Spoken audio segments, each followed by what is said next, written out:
What's up, investors? It's the Russian dude.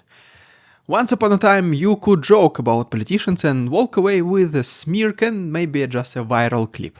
Today, you might walk away in handcuffs or in the army boots, headed straight to the trenches. That's not an exaggeration or a metaphor. That's Putin's Russia in 2025. The absurdity now borders on parody, except the consequences are lethal. Senator Dmitry Rogozin, a walking cartoon villain, most hated ultranationalist, Kremlin's lapdog, and a self-proclaimed doctor of philosophy and engineering, because apparently 2 PhDs make you, in his mind, invincible. Well, he recently lost his marbles over a comedy skit that dared to poke fun at his glorious academic title. His response? He threatened to conscript the comedians who mocked him. And yes, literally dragged them off to war for just cracking a joke. Simple as that. The stage has shifted, folks. We have entered an era where war is no longer framed as a heroism or duty in Russia. It is now a punishment, simple as that. The Kremlin does not just suppress dissent, it exiles it to the front lines. That's right, you don't go to prison for mocking the state anymore. You go to the special military operation, a place where, according to the elite, bad boys become good men through the cleansing fire of mortar shells and drone strikes. And since those who end up being sent there are not exactly volunteers, they're often assigned to zero chance of survival mid-assaults. Surprise, surprise. So this punishment, effectively, becomes extrajudicial death sentence for as little as just, once again, making a joke. As long as you are the inconvenient person for the regime. So today, let's pull back the curtain on this dystopian circus and take a long, furious look at how humor has become criminal offense, how censorship is now rebranded as protection, and how war is no longer the last resort, it is the whole damn point.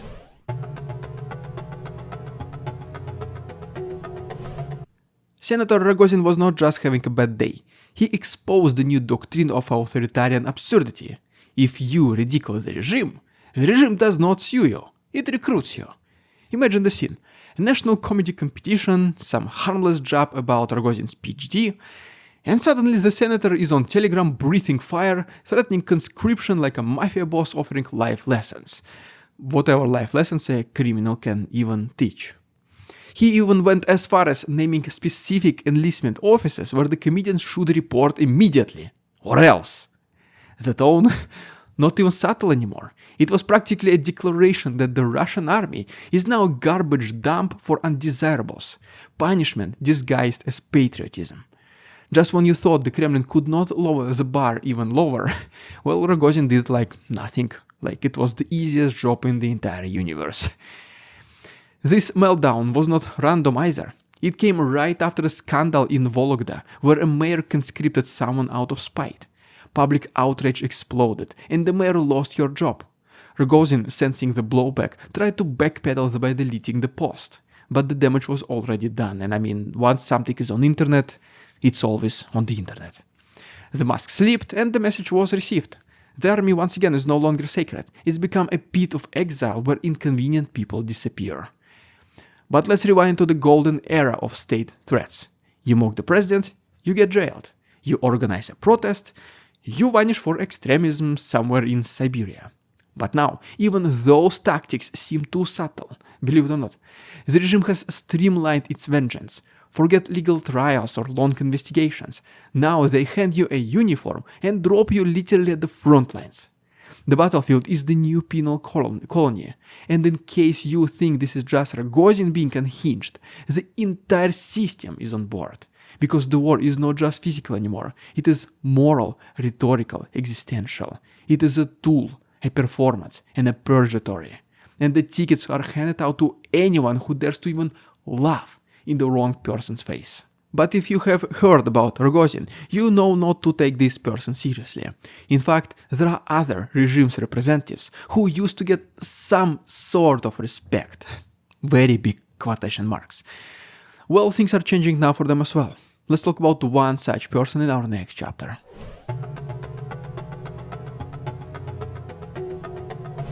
If Rogozin was the comic relief, Mikhail Barshchevsky is the supposed real deal. The human rights lawyer, believe it or not, in Russia, who spent his past 2 decades defending the government's every constitutional violation, and well, he recently gave an interview like sounded like a chapter from Orwell's diary. He was speaking to Ksenia Sobchak, and Barshchevsky calmly admitted that the foreign agent law, a legislative flamethrower used to burn down civilian society, was vague, unconstitutional, and repressive. But then, he added a twist. It is justified, he said, for now. You see, according to him, Russia is in a special period, a mysterious black hole in time where no normal rules apply, and authoritarian overreach becomes strategically important and necessary. It is like martial law had a baby with bureaucratic nihilism. He even said that the law should be cancelled in peace times, while immediately clarifying that such peaceful times might never come. Why? Because the war is the excuse. The internal war, the beautiful war, the war that justifies breaking every legal bone in the country's body. And this was not some sort of fringe official rambling on Telegram. Barshchevsky is a supposedly household name, the friendly face of constitutional decay. He once hosted intellectual quiz shows, portrayed himself as a beacon of fairness, and now sits calmly telling us that constitutional violations are appropriate if the timing is right and if the people are doing these violations are correct people, quote unquote. This is the essence of the regime strategy. Normalize the abnormal. Make repression feel temporary even when it is forever. Pretend the gun pointed at your rights is for your own good. Because as the old Soviet saying goes, nothing is much permanent as temporary measures. So, let's ask the obvious question now, guys. Why would the regime ever even want to end the war? Why would they hand back the golden key that unlocks every emergency law, every censorship order, every prison cell? They will not, that's right. They are never intend to. And Barshchevsky just told us that in the smoothest way possible. It might have been accidental and unintentional, but since he has some sort of influence and ears within the Kremlin, we think he is the perfect representation of the entire regime's stance on everything that is going on right now. Agree that the war is bad, agree that it should end soon, but make it look like that there are so many obstacles to cease the hostilities, primarily coming not from the Russian side. So in the end, the population feels like that the Kremlin shares the same goals and vision, even goes in the same direction. It just struggles to achieve the results, conveniently. That mindset is now as clear as a summer sky. And just when you thought Rogozin and Barshchevsky were enough clownery for a single video, wait, there is more. Let's talk about our third person of interest in the next chapter.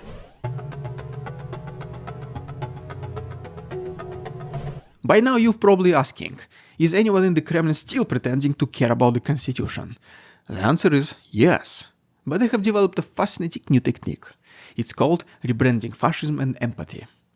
Enter Mikhail Shvydkoy, former culture minister and current envoy for cultural cooperation, who recently suggested that Russia needs, wait for it, official censors. Yes, you heard that right. In a country where censorship is literally banned by the constitution, believe it or not enforced, but banned in Russia. The new liberal idea is to install censors to protect artists. And here is his speech. Artists don't know what will get them arrested anymore. The laws are vague, complicated, the atmosphere is stifling, so why not just have trained government censors review works before they're released? That way artists can avoid committing crimes and just focus on their craft. Sounds lovely, right? Right, doesn't it? Like a warm hug from your big brother. Preemptive censorship is framed not as silencing, but as salvation. You are not being suppressed, you are being shielded. You don't know what is going to get you, so let us do all the protective work. Shvydkoy argues that preventive censorship could, guess what? Prevent punitive censorship. It's a new kind of logic where poisoning your tea is okay, because if it prevents you from dying later, who knows, you might develop some kind of poison resistance if you just consume it in small amounts daily, right? He even admits it's logistically insane. It would require thousands of trained professionals, but again, logistics is not the point. It's about conditioning the population to accept total control as the new normal. Because when everything is illegal, the only safety is silence. The rules are shrinking like a Russian-style paper dancing game. Every day the shit gets smaller, and soon you're standing on a single paragraph, single phrase, and then just a single word, just so afraid to even move left or right. Today the artists are being protected. Tomorrow the same logic applies to journalists, bloggers, YouTubers, your neighbors, and then finally you. The regime is not clarifying the law to keep people safe. It is keeping the law intentionally ambiguous so that the fear becomes the only compass, so that it can be applied to anyone when needed. And eventually, silence becomes the only safe song to sing.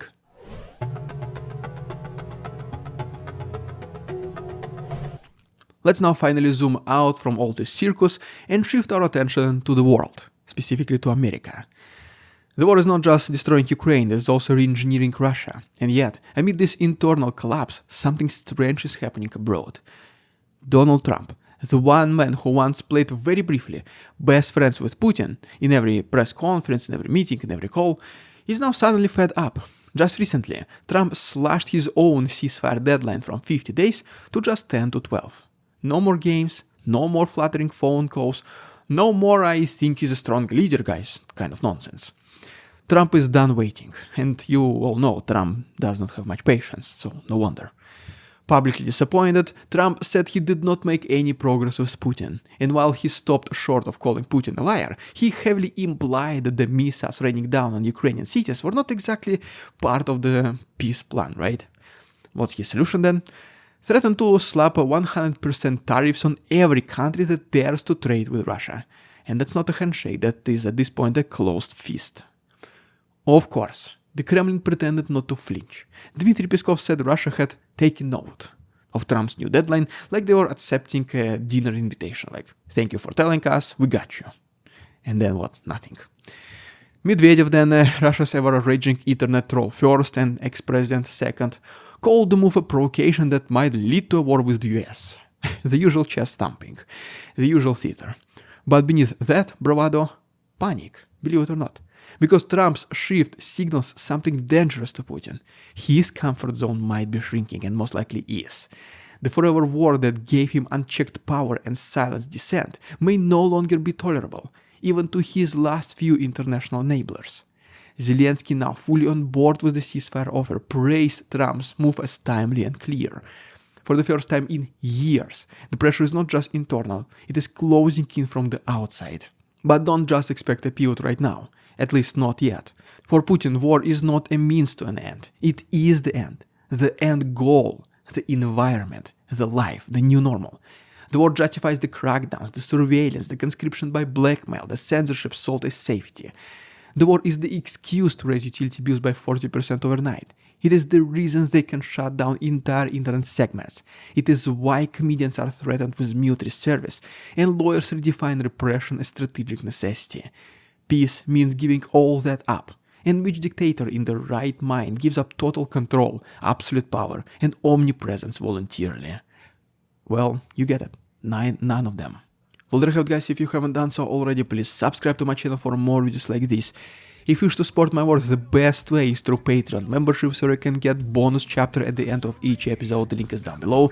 Thanks so much for watching. See you tomorrow. We won't succumb to their tricks, the facade they try to sell, their twisted words and feeble claims on us all they cannot quell. We see through their lies, their feeble attempts to sway. We do not believe in